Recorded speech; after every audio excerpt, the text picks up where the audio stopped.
Hi guys, Stephanie Beckelheimer. This is English 101 oral presentation for the summer quarter, Professor Richards. So I want to go back to my very first essay that we wrote, Capturing My Full Worth. You see, I was very young when I first got married and started to have children.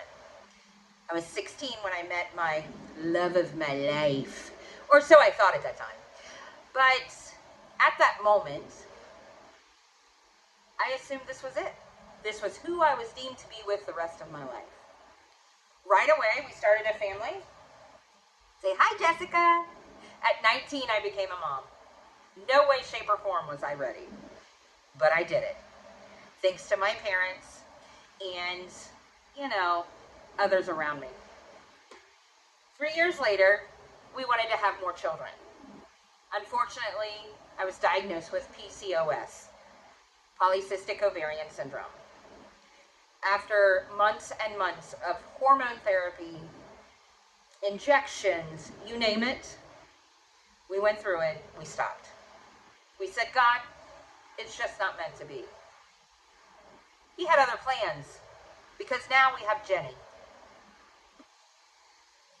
When I had her, they told me at that point, never again would you have any more children. So we were fine with that. But our marriage wasn't. We started out kind of like this yarn. All in one, strong, dependent. But slowly, little did I know, those strings were coming apart.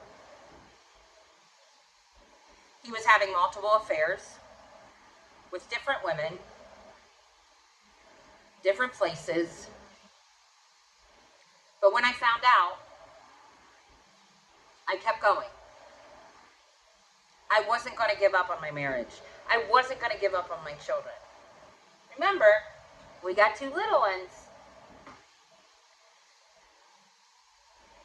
But I quickly learned that no matter how much or how many times that I tied that string back together, it still was bound to come apart. I kept pushing. I was not going to let my marriage end like my parents did. I was out to prove a point that I could do this.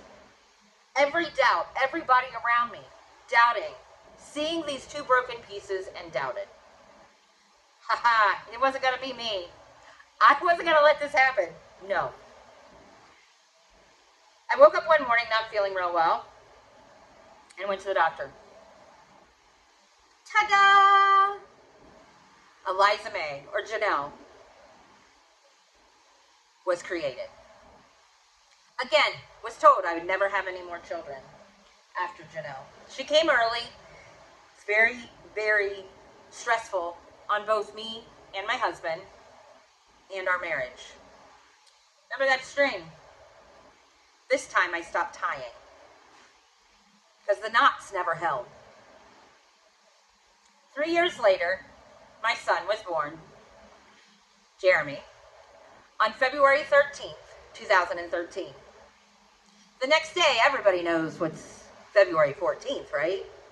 Woohoo! Valentine's Day. Let me tell you, I sat in that hospital by myself with the love of my life, Jeremy. He was my Valentine. I quickly found out my husband spent that Valentine's Day with his girlfriend at the time. Flowers were bought, jewelry was bought, hotels were rented. It was the last time I'd ever tie that string. I looked at myself in the mirror the next day to go home. And I said, you see this knot? It's not very strong. I'm worth more. And I broke it apart. On our anniversary, in August, my son was 6 months old. It was 14 years we had been married. And I told him to leave. It was the day that changed me forever. I found my worth in those words that day. when I said goodbye. I didn't just say goodbye to a 14-year marriage.